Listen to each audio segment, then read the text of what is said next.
سر میں ڈاکٹر شہناز بات کر رہی ہوں اسلام آباد سے. آپ کا تعلق میرا عمران خان صاحب کا سوال ہے. آپ کا تعلق تحریک انصاف سے ہے, تو میں بھی انصاف ہی سے متعلق سوال کرنا چاہتی ہوں, کیونکہ آپ کی حکومت نے ہمیشہ قانون کی بالا ترجیح دی. نور مقدم قتل کیس ایک بڑا کیس ہے جس نے عوام کی توجہ حاصل کی ہے. ہم دیکھتے ہیں کہ نور مقدم کے قاتل کو عدالت میں کبھی 20 چیئر پر اور کبھی اسٹریچر پر لایا جا رہا ہے. دوسرے لفظوں میں اس کی ذہنی اور نفسیاتی حالت خراب ثابت کر کے ریلیف حاصل کرنے کی کوشش کی جا رہی ہے, اور کہانی ہمیں کچھ اس طرف جاتی ہوئی نظر آ رہی ہے. ہم پاکستان کی عدالتی تاریخ پر نظر ڈالتے ہیں تو ہمیں کئی ایسے کیسز ملتے ہیں جن میں طاقتور اور صاحب حیثیت ملزمان جو ہیں وہ ان کی جعلی بیماریوں سے ریلیف حاصل کیا گیا. ہمارے سابقہ نواز شریف صاحب جو ہمارے وزیر اعظم رہے ہیں, اور زرداری صاحب اور شاہ رخ چتوئی کیس اس کی بڑی مثالیں ہیں.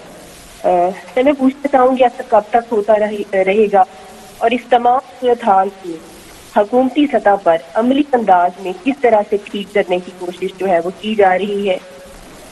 جی شکریہ جی. دیکھیں, اس میں کئی چیزیں ہیں. ایک تو یہ کہ ہمارا جو سارا ملک کے اندر ایک ہم ایکسیپٹ کر بیٹھے ہیں کہ طاقتور جو ہے نا وہ پریولیجڈ ہے, اس کے لیے وہ چوری بھی کرے, ڈاکے مارے, جو بھی کرے, اس کے لیے کوئی خاص پوزیشن ہے. وہ جیل میں بھی جائے گا تو وی آئی پی سیلز ہے اس کے لیے. اس کے وہ جب جائے گا عدالت کے اندر تو اپنے پورے چمچے لے کے جائے گا, وہ پھول پھینکیں گے اس کے اوپر. میں آپ کو پھر سے یہ کہتا ہوں کہ اس لیے تو میں نے اپنی پارٹی کا نام تحریک انصاف رکھا تھا. یہ ایک چیز ہے, اگر ہم ایک چیز ٹھیک کر دیں, مجھے کوئی کہنا کہ ایک چیز آپ ٹھیک کریں تو ملک ٹھیک ہو جائے گا, قانون کی بالادستی. جس دن ہم طاقتور کو یہ پریولیج, اور میں اکیلا نہیں ہوں نا, بدقسمتی یہ ہے, میں تو کوشش کروں, عدالتیں آزاد ہیں, ان کی بھی ذمہ داری ہے, ہمارے جو ادارے ہیں ان کے اوپر ہم پوری کوشش کریں. مثلا نیب ہے, اب نیب آزاد ہے, لیکن میں اب پوری کوشش کر رہا ہوں کہ نیب کے اندر وائٹ کالر کرائم کی ایکسپرٹیز آئے. ہمارے پاس ایکسپرٹیز نہیں ہے. یہ جو ڈاکو ہیں بڑے بڑے, انہوں نے چوری اتنے پیسے کیے ہوئے ہیں, یہ بڑے بڑے وکیلوں کو پیسے دے دیتے ہیں. وہاں ہمارا سرکاری وکیل ہوتا ہے, اس کے پاس پیسے بڑے, اس کو ہم کم پیسے پہ لیتے ہیں. وہ سرکاری وکیل جو بڑا پیسہ ہوتا ہے وہ ڈیٹس پہ ڈیٹس لیے جا رہا ہے. ابھی آپ ان کی دیکھیں تو صحیح کہ یہ جو بڑے ہمارے یہ رائل فیملی بنی ہوئی ہے کہ قانون کے اوپر ہیں. اس کا اعتزاز حسن نے بڑی اچھی بات کی تھی, دا شریف ڈاکٹرین, کہ ان کے لیے قانون ہی کوئی علیحدہ ہے. یہ ہمیشہ ہی بات جاتے ہیں, یا یہ ججز کو ان کی ماضی, میں اب یہ نہیں بات کر رہا, ماضی کے اندر یا یہ ججز کو پیسہ کھلاتے ہیں اور یا پھر ان کو بلیک میل کرتے ہیں, جو مافیا ہے, جس کو جسٹس کھوسا نے کہا تھا سسیلین مافیا. تو انہوں نے اپنے لیے اور طاقت, کیونکہ ان کے لیے ایکسیپشن ہے, باقی بھی یہ کر لیتے ہیں. تو یہ جہاد ہے. یہ میں آپ کو پھر سے کہوں, یہ اللہ کا کام ہے. ابن خلدون کہتا ہے کہ اللہ نے انسان کو زمین پہ بھیجا ہی ایک وجہ سے ہے کہ میری زمین پہ انصاف قائم کرو. تو یہ ہم سب نے مل کے لڑنا ہے, میں اکیلا نہیں ہوں.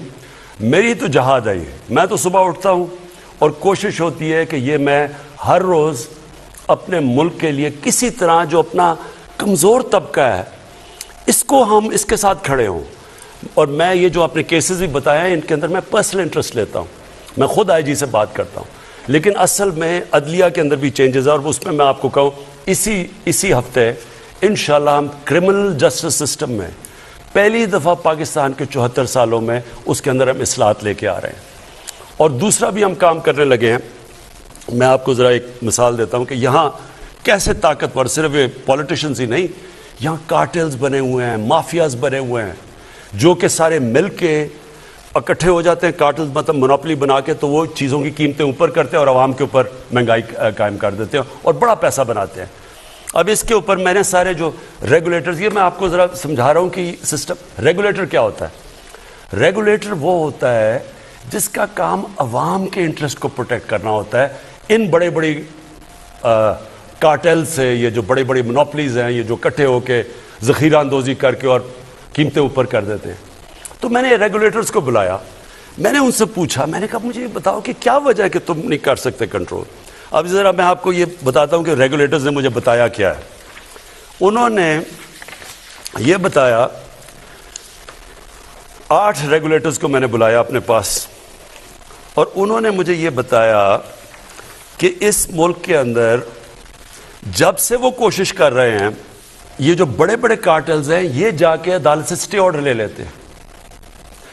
808 ریگولیٹرز نے بتایا کہ 800 سٹے آرڈرز ہیں، اور سٹے آرڈرز کس چیز پہ ہیں؟ جو کہ پیسہ اناؤنس کر دیا ہے کہ ان مثلاً چینی کا مافیا ہے یا جو بھی بڑے بڑے مافیا ہیں اس کے، یا مثال دے رہا ہوں کہ آٹے کا یا اس کا سیمنٹ کا، انہوں نے کہا ان مافیاز نے جا کے سٹے آرڈر لے لیے، اور سٹے آرڈر میں کتنے پیسے پھنسے ہوئے ہیں؟ 250 ارب روپیہ بیٹھے ہوئے وہ سٹے آرڈر لے کے۔ وہ جو ریگولیٹر ہے وہ کوئی کام ہی نہیں کر سکتا، اور وہ آرام سے وہ پیسے بناتے جا رہے ہیں۔ اور 250 ارب روپیہ، سوچیں میرے پاس اگر 250 ارب روپیہ آ جائے تو میں تو سیدھا احسان راشن پہ ڈال دوں اور لوگوں کی زندگی آسان کروں۔ دوسری چیز، ایک اور چیز ذرا سنیں، ایف بی آر کے ساتھ، ایف بی آر کے پاس اس وقت آپ حیران ہوں گے 2500 ارب روپے کی عدالت میں کیسز پھنسے ہوئے ہیں۔ 2500 ارب روپیہ ایف بی آر پہ۔ اب ہو سکتا ہے اس کے اندر ایف بی آر کے اندر بھی لوگ بیٹھے ہوں جنہوں نے خود ہی مدد کر رہے ہیں، ان کو پیسہ چلا اور اس کی وجہ سے وہ کیسز کنٹیسٹ نہیں کر رہے۔ اب یہ پھنسے کدھر ہوئے ہیں؟ کمشنر اپیلز پہ پھنسے ہوئے ہیں، اپلائڈ ٹرائبیونلز میں پھنسے ہوئے ہیں، ہائر کورٹس میں کوئی 30% ہائر کورٹس میں پھنسے ہوئے ہیں، 19,000 کسٹمز کے کیسز ہیں جس میں 270 ارب روپیہ پھنسا ہوا ہے۔ اب دیکھیں یہ سارا ہے، اگر آپ ہمارا انصاف کا نظام فنکشن کر رہا ہو، اب سوچیں میرے پاس یہ پیسہ آ جائے، 2,500 ارب تو صرف ٹیکس کے ایف بی آر کے پاس پھنسا ہوا ہے، صرف 8 ریگولیٹرز کا 250 ارب روپیہ پھنسا ہوا ہے، اور یہ صرف کیونکہ طاقتور کے پاس وکیل تکڑے ہیں وہ چلنے نہیں دیتے۔ کمزور نہیں کرتا کچھ۔ دیکھیں کمزور کی چوری سے کبھی ملک نہیں تباہ ہوتا، طاقتور کی چوری سے تباہ ہوتا ہے، اور یہ آپ کے سامنے ہے۔ تو ہم اب کوشش کر رہے ہیں، اس میں بھی ہم عدالتوں کے پاس جا رہے ہیں کہ اس کو کریں، یہ اجازت نہ دیں کہ ریگولیٹر کا سٹے آرڈر کیسے آ جاتا ہے؟ ریگولیٹر تو وہ چیک کرنے جاتے ہیں کہیں، ادھر سٹے آرڈر آ جاتا ہے۔ تو اس کے اوپر ہم عدالتوں سے آ رہے ہیں، کرمنل جسٹس سسٹم کو بھی ٹھیک کر رہے ہیں، اور انشاءاللہ میں آپ کو خوشخبری دوں گا یہ چند مہینوں کے اندر۔